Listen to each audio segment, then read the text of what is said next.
Hello friends, ಎಲ್ಲರೂ ಹೇಗಿದ್ದೀರಾ? ಎಲ್ಲರೂ ಚೆನ್ನಾಗಿದ್ದೀರಾ ಅಂತ ಭಾವಿಸ್ತಾ ವ್ಲಾಗ್ನ ಸ್ಟಾರ್ಟ್ ಮಾಡ್ತಾ ಇದ್ದೀನಿ. ಏನಿವತ್ತು ಸ್ಪೆಷಲ್ಲು ಅಂತ ಅನ್ಕೋಬೋದು. ಇವತ್ತು ಏನು ಸ್ಪೆಷಲ್ ಅಂತ ಅಂದರೆ ತುಂಬ ಸ್ಪೆಷಲ್ ನಮಗಂತೂ. ನಮ್ಮ ಹಸು ಕರು ಹಾಕಿತ್ತಲ್ವಾ, ಸೊ ಕರು ಹಾಕಿರೋ ಖುಷಿಗೆ ನಮ್ಮ ಸೈಡಲ್ಲೆಲ್ಲ ಒಂದು ಕರು ಅಂತ ಹಾಕಿದ್ಮೇಲೆ ಅದನ್ನು ಗಿಣ್ಣು ಅಂತ ಮಾಡಿಕೊಂಡು ಟೆಂಪಲಿಗೆ ತಗೊಂಡೋಗ್ತೀವಿ. ನಾವು ಈ ಸೈಡಲ್ಲೆಲ್ಲ ತಗೊಂಡೋಗೋದು ಗವಿರಂಗಪ್ಪ ಅಂತ.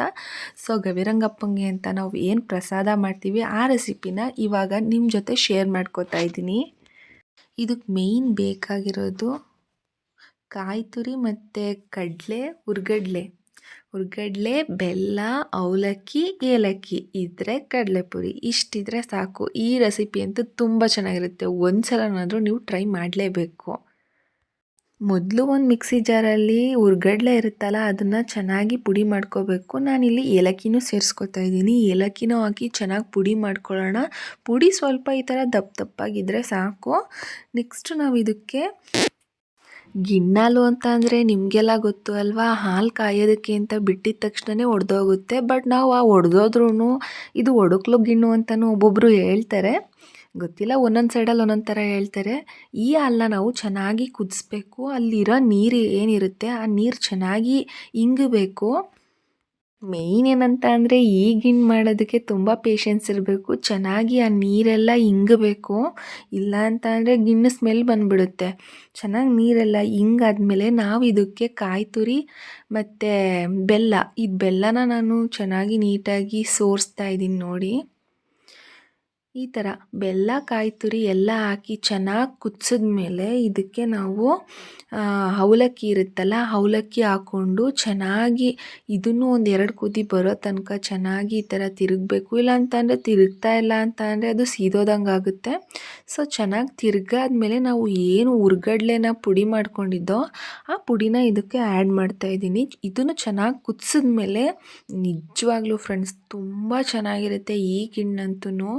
ನೀವು ಒಂದು ಸಲನಾದರೂ ಸರಿ ಈ ಗಿಣ್ಣನ್ನ ನೀವು ಟ್ರೈ ಮಾಡಿ. ನಿಮ್ಮ ಕಡೆ ಎಲ್ಲ ಯಾವ ಥರ ಗಿಣ್ಣು ಮಾಡ್ತೀರಿ ಕಮೆಂಟ್ಸಲ್ಲಿ ಹೇಳಿ. ನೆಕ್ಸ್ಟ್ ನಾನು ಹೇಳ್ದಂಗೆ ಈ ಗಿಣ್ಣನ್ನ ತಗೊಂಡು ನಾವು ಪ್ರತಿ ಸಲನೂ ನಮ್ಮ ಪರಂಪರೆಯಾಗಿ ಬಂದಿರೋದೇ ನಮ್ಮ ಮನೆಯಲ್ಲಿ ಯಾವ ಥರ ಅಂತಂದರೆ, ಇವಾಗ ಒಂದು ಹಸು ಕರು ಹಾಕ್ತು ಅಂತ ಅಂದರೆ ನಾವು ಯಾವಾಗಲೂ ಗಿಣ್ಣನ್ನ ಇದೇ ದೇವಸ್ಥಾನಕ್ಕೆ ತಗೊಂಡೋಗೋದು. ಈ ದೇವಸ್ಥಾನದ ನೇಮ್ ಬಂದು ಗವಿರಂಗಪ್ಪನ ದೇವಸ್ಥಾನ ಅಂತ. ನಾವು ಗಿಣ್ಣು ತಗೊಂಡು ಬೈಕಲ್ಲೇ ಹೊರಟಿದ್ದು. ಇದು ಏನಿಲ್ಲ ಅಂತಂದರೂ ನಮ್ಮ ಮನೆಗೆ ಒಂದು 10 ಕಿಲೋಮೀಟ್ರ್ ಆಗುತ್ತೆ ಅಷ್ಟೇ. ಸೊ ನಾವು ಏನೇ ಒಂದು ಪ್ರಾಣಿಗಳಿಗೆ ಹರಕೆ ಅಂತ ಇದ್ದರೆ ಏನೇ ಒಂದು ಇದ್ರೂ ಈ ದೇವಸ್ಥಾನಕ್ಕೆ ಅಂತಲೇ ಹೋಗೋದು. ಸಾರಿ ಫ್ರೆಂಡ್ಸ್, ಏನಕ್ಕೆ ಅಂತ ಅಂದರೆ ನಾನು ಈ ವಿಡಿಯೋನ ತುಂಬ ಲೇಟಾಗಿ ಅಪ್ಲೋಡ್ ಮಾಡ್ತಾಯಿದ್ದೀನಿ. ಏನಕ್ಕೆ ಅಂತ ಅಂದರೆ ಎಲ್ಲರೂ ಲೈಫಲ್ಲೂ ಬ್ಯುಸಿಯಾಗಿರ್ತಾರೆ. ಹಾಗೆ ನನ್ನ ಲೈಫಲ್ಲೂ ಅಷ್ಟೇ, ನಾನು ತುಂಬ ಬ್ಯುಸಿಯಾಗಿದ್ದೀನಿ. ಸೊ ಏನೂ ಮಾಡೋಕ್ಕಾಗಲ್ಲ. ವ್ಲಾಗ್ ಸ್ಟಾರ್ಟ್ ಮಾಡ್ತೀನಿ ಅಂತ ಮಾಡಿದ್ದೀನಿ, ಸ್ಟಾಪ್ ಮಾಡೋಕ್ಕಂತೂ ಆಗಲ್ಲ ಅಲ್ವಾ, ಅದಕ್ಕೋಸ್ಕರ ಅಷ್ಟೇ.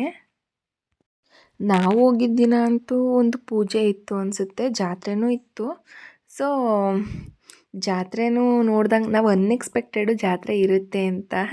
ನಾವಂತೂ ಸುಮ್ಮನೆ ಪೂಜೆ ಮಾಡ್ಕೊಂಡು ಬರೋಣ ಅಂತ ಹೋದೋ. ಬಟ್ ಅವತ್ತಂತೂ ತುಂಬ ರಶ್ ಇತ್ತು ಮತ್ತು ಜಾತ್ರೆನೂ ಇತ್ತು. ಸರಿ ಹೆಂಗಿದ್ರು ವ್ಲಾಗ್ ಮಾಡ್ತಾಯಿದ್ದೀನಲ್ಲ ನೋಡೋಣ ಅಂತ ಹಂಗೆ ವೀಡಿಯೋ ಕ್ಲಿಪ್ಪಿಂಗ್ಸ್ ಎಲ್ಲನೂ ತಗೊಂಡೆ. ಇನ್ನೊಂದು ಮೇಯ್ನ್ ಏನು ಅಂತ ಅಂದರೆ ಈ ದೇವಸ್ಥಾನದಲ್ಲಿ ನಮ್ಮ ಕಡೆ ಒಂದು ಪಾಪು ಆಗಿತ್ತವಿಂದನೂ ಆ ಪಾಪುಗೆ ಕಿವಿ ಚುಚ್ಚಿಸೋತವಿಂದನೂ ಶಾಸ್ತ್ರಗಳೆಲ್ಲ ಇಲ್ಲೇ ಮಾಡೋದು. ತುಂಬ ಜನ ಇದನ್ನು ಫಾಲೋ ಮಾಡ್ಕೊಂಬಂದಿರ್ತಾರೆ. ನಾನು ನಿಮ್ಗೆ ಹೇಳ್ತಾ ಇರೋದು ನೀವು ಎಲ್ಲೋ ಅಂಥವಿರ್ತೀರಾ, ಸೊ ನೋಡಲಿ ತಿಳ್ಕೊಳ್ಳಿ ಅಂತ ಹೇಳ್ತಾ ಇದ್ದೀನಿ. ಈ ದೇವಸ್ಥಾನದಲ್ಲಿ ಒಂದು ದೊಡ್ಡ ಬಂಡೆಕಲ್ಲಿರುತ್ತೆ. ಈ ಬಂಡೆಕಲ್ಲಿಗೆ ಎಲ್ಲ ಹೋಗಿ ಪೂಜೆ ಮಾಡ್ತಾರೆ. ಇದಕ್ಕೆ ಯಾವುದೇ ರೀತಿ ವಿಗ್ರಹ ಅನ್ನೋದಿಲ್ಲ. ಇಲ್ಲಿ ಸಣ್ಣ ಪುಟ್ಟ ಬಸವಣ್ಣನ ಮೂರ್ತಿಗಳನ್ನ ತಂದು ಇಟ್ಟಿದ್ದಾರೆ. ಬಟ್ ಮೇಯ್ನ್ ದೇವ್ರು ಬಂದು ಇದೇ ದೇವರು, ಈ ಕಲ್ಲೇ ಬಸವಣ್ಣ. ಇದಕ್ಕೆ ಪೂಜೆ ಮಾಡ್ತೀವಿ ನಾವು. ನಮ್ಗಳಿಗೆ ಏನಂತ ಅಂದರೆ ಮನುಷ್ಯರಿಗಾದರೆ ಏನೇ ಒಂದು ನೋವಿದ್ರೂ ಏನೇ ಒಂದು ಸಂಕಟ ಆಯ್ತಾಯಿದ್ರು ಬಾಯಿ ಬಿಟ್ಟು ಹೇಳ್ತೀವಿ. ಬಟ್ ಪ್ರಾಣಿಗಳು ಅವು ಯಾರ ಹತ್ರ ಹೇಳ್ತವೆ ಹೇಳಿ, ನಾವೇ ಎಲ್ಲನ ಅರ್ಥ ಮಾಡ್ಕೋಬೇಕು. ನೀವು ನಂಬಲ್ಲ, ನಾವು ಏನೇ ಒಂದು ಪ್ರಾಣಿಗೆ ಒಂದು ನೋವಾಗಲಿ ಅಥವಾ ಅದೇನೋ ಒಂದು ಸಂಕಟ ಪಡ್ತೈತೆ, ಅದಕ್ಕೊಂದು ಹುಷಾರಿಲ್ಲ ಅಂತಂದರೂ ನಾವು ಇದೇ ದೇವ್ರಿಗೆ ಹರಕೆ ಕಟ್ಕೊಳ್ಳೋದು. ಈ ದೇವ್ರಿಗೆ ಆಲ್ಮೋಸ್ಟ್ ನಾವು ಏನು ಹರಕೆ ಕಟ್ಕೊಂಡಿದ್ರು ಅದೆಲ್ಲ ಈಡೇರೈತೆ. ನಾವು ಅಷ್ಟೇ, ಆವಾಗಲಿಂದನೂ ಅಷ್ಟೇ, ಏನಾದರೂ ಒಂದು ಪ್ರಾಣಿಗಳ ಬಗ್ಗೆ ಇರ್ಬೋದು ಅಥವಾ ಗಿಣ್ಣು ಮಾಡಿದಾಗಂತೂ ನಾವು ಪ್ರತಿ ಸಲವೂ ಇಲ್ಲಿಗೆ ಬಂದು ಪೂಜೆ ಮಾಡಿಸ್ಕೊಂಡೇ ಹೋಗೋದು ಗಿಣ್ಣು ತಗೊಂಡು ಬಂದು. ನೀವು ಯಾರ್ಯಾರು ನಿಮ್ಮ ಸೈಡಲ್ಲಿ ಯಾವ ಥರ ಎಲ್ಲ ಫಾಲೋ ಮಾಡ್ತಾ ಇರ್ತೀರಾ ಕಮೆಂಟ್ಸಲ್ಲಿ ಹೇಳಿ. ಪೂಜೆ ಎಲ್ಲ ಮುಗೀತು. ಕೆಳಗಡೆನೂ ಒಂದು ದೇವಸ್ಥಾನ ಇದೆ, ಸೊ ಅಲ್ಲೂ ಪೂಜೆ ಮಾಡ್ಕೊಂಡು ಮನೆಗೆ ಹೊರಡೋಣ. ಫ್ರೆಂಡ್ಸ್, ನಾನು ಇನ್ನೊಂದು ಏನು ಹೇಳಬೇಕು ಅಂತ ಅಂದರೆ, ನಾನು ವ್ಲಾಗ್ ಅಪ್ಲೋಡ್ ಮಾಡಿದಾಗ ಒಬ್ಬರು ಕಮೆಂಟ್ಸ್ ಹಾಕಿದ್ರು. ಏನಂತ ಕಮೆಂಟ್ಸ್ ಹಾಕಿದ್ರು ಅದನ್ನು ನಿಮಗೆ ನೆಕ್ಸ್ಟ್ ವ್ಲಾಗಲ್ಲಿ ಹೇಳ್ತೀನಿ. ಬಟ್ ತುಂಬ ಬೇಜಾರಾಯಿತು ನನಗಂತೂ.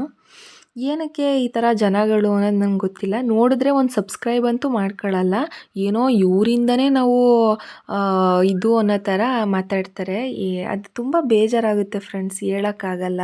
ನೆಕ್ಸ್ಟ್ ವ್ಲಾಗಲ್ಲಿ ಇದಕ್ಕೆ ಅಂತಲೇ ವ್ಲಾಗ್ ಮಾಡಿ ಹೇಳ್ತೀನಿ. ನೀವು ಪಾಪ ದೇವ್ರ ದರ್ಶನ ಮಾಡ್ತಾಯಿದ್ದೀರಾ, ಮಾಡಿ. ಇಲ್ಲಿ ಬಂದಿರೋ ಹಸುಗಳೆಲ್ಲ ಅಷ್ಟೇ, ಒಂದು ಹರಕೆ ಅಂತ ಹೇಳ್ತಾರೆ. ಅದಕ್ಕೆ ಆ ಹಸುಗಳೆಲ್ಲ ಹುಷಾರಾದಾಗ ಅದನ್ನು ಕರ್ಕೊಂಡು ಬಂದು ಒಂದು ಸಲ ಇಲ್ಲಿ ದೇವಸ್ಥಾನದ ಸುತ್ತಿಸ್ತಾರೆ. ಸುತ್ತಿಸ್ಬಿಟ್ಟು ಕರ್ಕೊಂಡು ಹೋಗ್ತಾರೆ. ಇದೆಲ್ಲ ಆಲ್ಮೋಸ್ಟ್ ಇಲ್ಲಿ ಹಸುಗಳೆಲ್ಲ ಹುಷಾರಾಗಿರ್ತಾವಲ್ಲ ಆವಾಗ ಕರ್ಕೊಂಬರ್ತಾರೆ. ನಾವು ಅಷ್ಟೇ ಪೂಜೆ ಎಲ್ಲ ಚೆನ್ನಾಗಾಯಿತು.